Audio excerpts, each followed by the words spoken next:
Bienvenidos a una clase más de lengua y literatura. Mi nombre es Vinicio Manotoa Benavides y en esta oportunidad continuaremos hablando sobre técnicas de estudio. En nuestra última clase, nosotros trabajamos dos técnicas muy importantes. La formulación de preguntas previas que permitirán que nuestro cerebro comprenda los textos, ya que los ayudará de forma intuitiva, y también el subrayado. La actividad autónoma sugerida al respecto fue la de subrayar en nuestros cuadernos de trabajo la información, ¿verdad?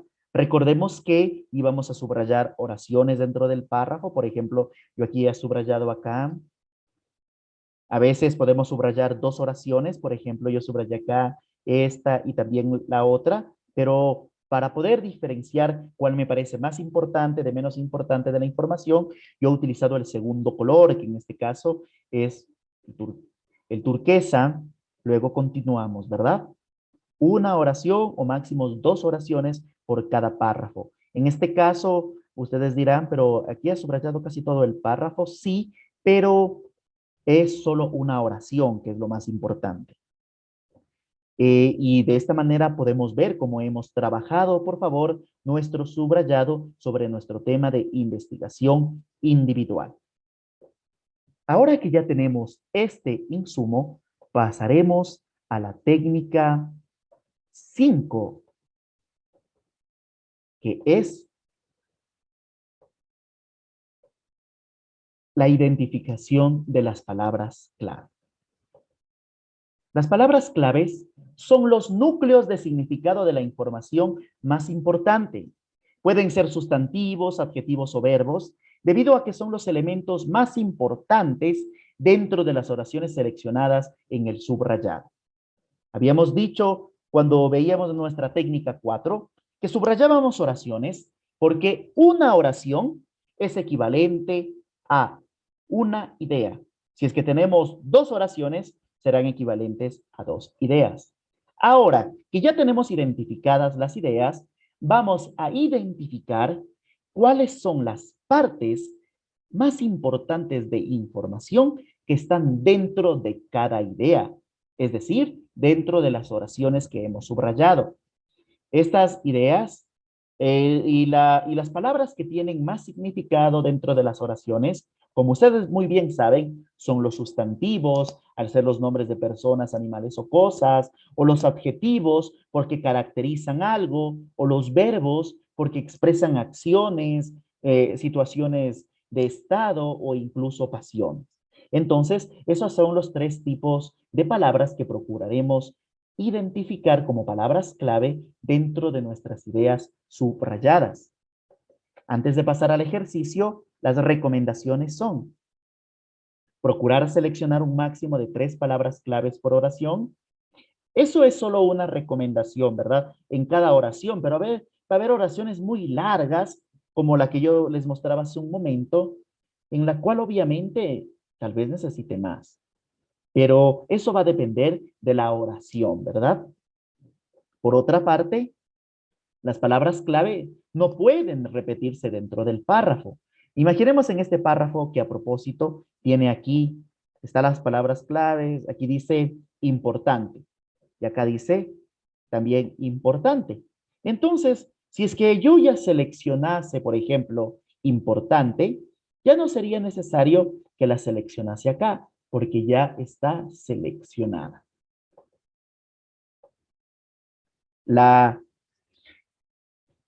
La tercera recomendación, señalar las configuras geométricas definidas con colores llamativos, pero diferentes del subrayado. Es decir, utilizaremos círculos, cuadraditos, triángulos. Cada uno de nosotros lo definirá.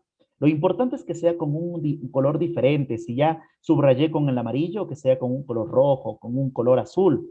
Para lo cual, la última recomendación es construir una simbología de colores para diferenciar los tipos de palabras. Un color para los sustantivos, otro para los adjetivos, otro para los verbos. Quien define los colores son ustedes en función de los colores que tengan a mano. Un azul, un rojo, un negro o ustedes, todo depende de lo que ustedes tengan, ¿verdad? De sus gustos también.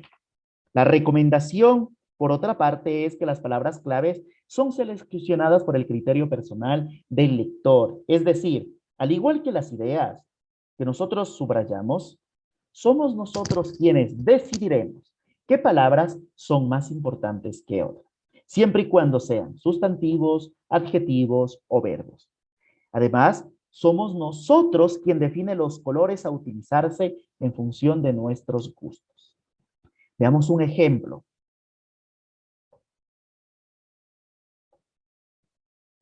Trabajaremos con el ejemplo del subrayado anterior.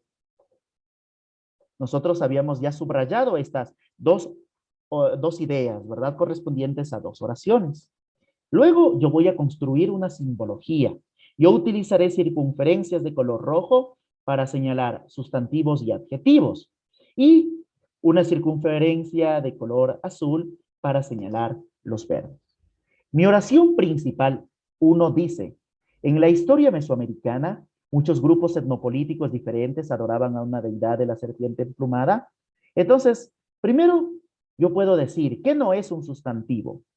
En no es un sustantivo, entonces no lo subrayaré. A ver, escojamos otro color para evitar confundir. Por ejemplo, el verbo. Entonces, en no me sirve. La tampoco. Muchos podría ser, no políticos. A tampoco. Una deidad tampoco, ¿verdad? Estas palabritas que son artículos, preposiciones o nexos no me van a servir como palabras clave. Solo los sustantivos, adjetivos y verbos. Si tenemos algún problema en identificarlos, les recomiendo revisar los videos anteriores sobre el proceso de análisis de las oraciones. Ahora que ya he descartado, descartemos también de paso las de lo que no son palabras clave de mi oración principal 2.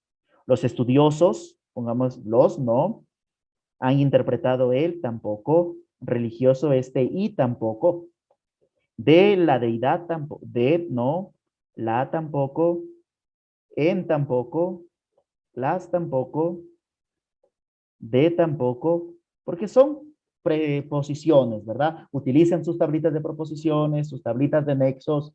Esas proposiciones o nexos no pueden ser palabras clave. Ahora que ya he hecho eso, busquemos mis sustantivos. Podemos decir que en la primera oración hay un verbo primero que es adoraban, ¿verdad? Primero busquemos el verbo. Luego busquemos los sustantivos. Historia mesoamericana. Aquí, historia es el sustantivo y mesoamericana es la característica, por tanto, el adjetivo. Y van juntas estas dos palabras. También, deidad, serpiente plumada.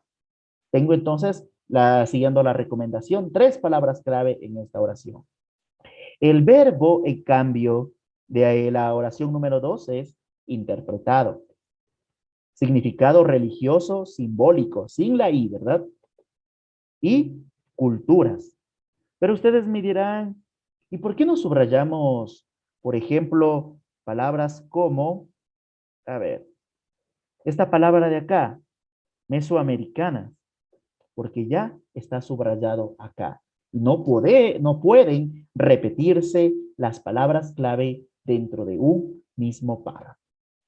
En ese sentido, el ejercicio planteado como actividad autónoma para este momento es construir una simbología específica e identifica las palabras claves de todo el texto sobre el tema de investigación individual. Ustedes decidirán qué colores usar y después que han decidido los colores para identificar sustantivos, adjetivos y verbos, procederemos, por favor, a seleccionarla de nuestros textos subrayados. Utilizando yo esta misma simbología, yo he identificado lo siguiente. Veamos, chicos. Está entonces, miren, yo he ido subrayando. Aquí como el párrafo es largo, que he subrayado varios, ¿verdad? Aquí hay un error, por ejemplo, porque, por ejemplo, no debe estar la, sino solo la palabra vida, la palabra luz. Vamos a ir corrigiendo, ¿verdad? Conocimiento, entonces voy haciendo. Si mi oración es pequeña, sí. Veamos, por ejemplo, una oración aquí no tan... Por ejemplo, acá hay una oración pequeña, ¿verdad? Aquí sí he señalado solo 3 palabras. Acá, y de esta misma forma, lo hemos hecho. Si las oraciones son muy grandes, sí puedo subrayar varias, pero si las oraciones son pequeñas, hagamos nuestra recomendación de seleccionar máximo 3 palabras clave. Y eso es lo que haremos, por favor, en nuestro trabajo. ¿Por qué es importante seleccionar palabras clave? Porque en las palabras clave se encuentra el significado sustancial de todo lo que nosotros necesitamos aprender. Cuando hemos hecho esto, nosotros podemos pasar entonces a la sexta y última técnica de estudio. Veremos en este momento primero un acercamiento teórico a esta técnica que consiste en los organizadores gráficos. ¿Por qué necesitamos las palabras clave? Para construir organizadores gráficos. Recordemos que los organizadores gráficos son representaciones gráficas o visuales sobre la información. Es decir, toda esta información que yo, por ejemplo, tengo aquí, a ver, que yo la tengo aquí de forma escrita así, toda esta información ahora la quiero presentar de forma visual. Para ello utilizamos los organizadores gráficos. Y en esa forma visual irá lo más esencial. La utilidad de los organizadores gráficos. Primero, una utilidad dentro de los procesos educativos, una utilidad pedagógica, que presenta la información resumida. Entonces, cuando yo tenga que estudiar mi tema, ya no tendré que estudiar todas las hojas, sino solo mi organizador gráfico. Son fáciles de comprender. Contribuye a la formación de la autonomía de los estudiantes. ¿Y por qué? Porque recuerden que ustedes seleccionaron sus ideas, que ustedes seleccionaron sus palabras, es decir, que ustedes pensaron en y realizaron su proceso de comprensión de forma autónoma. Pero también hay una utilidad personal, que en este caso sería primero, el consolidar los ritmos y estilos de aprendizaje individuales. Cada organizador gráfico permite que, bueno, diga, si yo trabajo con un ritmo o con un estilo de aprendizaje muy vinculado a lo visual, entonces yo lo desarrollo, pero si también es un estilo de aprendizaje vinculado a lo oral, también lo voy a ir desarrollando. Pero ante todo, fomenta en ustedes la criticidad y la creatividad.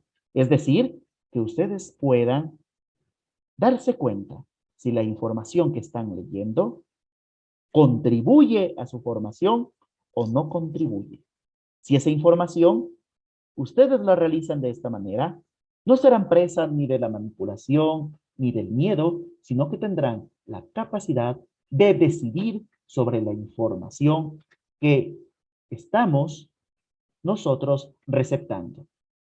Recordemos que vivimos en la sociedad de la información, en una época donde vivimos rodeada por tanta información que nuestra competencia consistirá en seleccionar la información que yo necesito.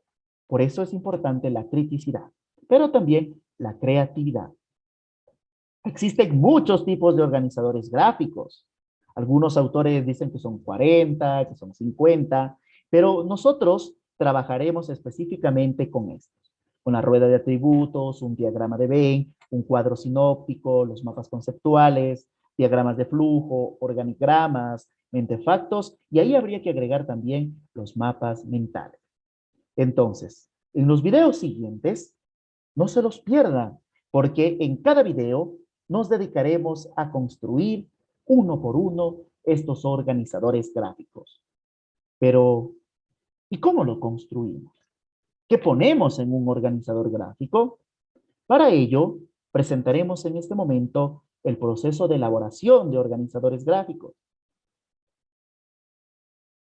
Primero, o paso 1, leer la lectura atenta del texto, que nosotros ya lo hicimos, ¿verdad? ¿Qué significa hacer una lectura atenta del texto? significa habernos planteado las preguntas al inicio. Esas preguntas, recuerden, nosotros, pero al mismo tiempo que nos planteamos las preguntas, significa también que estas preguntas responden ¿a qué? Al propósito que establecimos. Si nosotros leímos con un propósito y si a ese propósito le aumentamos preguntas, hemos hecho ya una lectura atenta del texto. Por otra parte, el paso 2. Subrayar la información importante. Recordar, subrayamos las ideas importantes. Cada uno decide cuál subrayar. Una idea es igual a una oración. Pueden ser una o máximo 2 oraciones por cada párrafo. El paso 3, identificar las palabras clave, que lo hemos hecho con estas simbologías de colores. No olvidemos que las palabras clave son los sustantivos, los adjetivos y los verbos. En el paso número 4, en cambio, seleccionamos el organizador gráfico. Ahora que ya tengo esto, a ver, ¿qué haré? ¿Una rueda de atributos? ¿Un diagrama de Venn? No se preocupe, en los próximos videos construiremos uno a uno estos organizadores gráficos. En el paso número 5, cuando ya decido qué organizador utilizar, voy a jerarquizar las palabras en función de su importancia. Es decir, como vemos en este ejemplo, la palabra más importante se encuentra acá arriba, ¿verdad? Donde dice organizadores gráficos. Y luego la definición va acá y lo menos importante va a este lado. Entonces, siempre lo más importante va en la parte superior y lo menos importante, que a veces son los ejemplos, va en la parte inferior. Hay otros organizadores gráficos que en cambio se organizan de izquierda a derecha. Y podremos decir entonces que lo más importante es aquello que se encuentra acá a la izquierda y lo menos importante aquello que se encuentra acá en la derecha. El paso, por favor, número 6, es después el relacionar estas palabras clave por medio de estas líneas de relación que nosotros vemos en el ejemplo que son estas líneas amarillas. Por tanto, los organizadores gráficos se hacen exclusivamente con nuestras palabras clave. Para concluir, la actividad autónoma sugerida es: investiga la utilidad de los siguientes organizadores gráficos y dibújalos en tu cuaderno de trabajo. Entonces, van por favor a investigar para qué sirve un mapa conceptual, un diagrama jerárquico, una cadena de secuencias, un mapa de carácter, una rueda de atributos, un mapa de ideas, un mapa mental, un mentefacto, telarañas, diagrama causa-efecto, línea de tiempo y organigrama.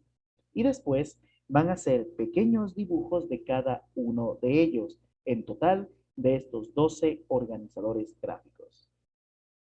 No lo olvidemos, los organizadores gráficos nos permiten sintetizar la información que nosotros hemos leído luego de haber seguido todo un proceso.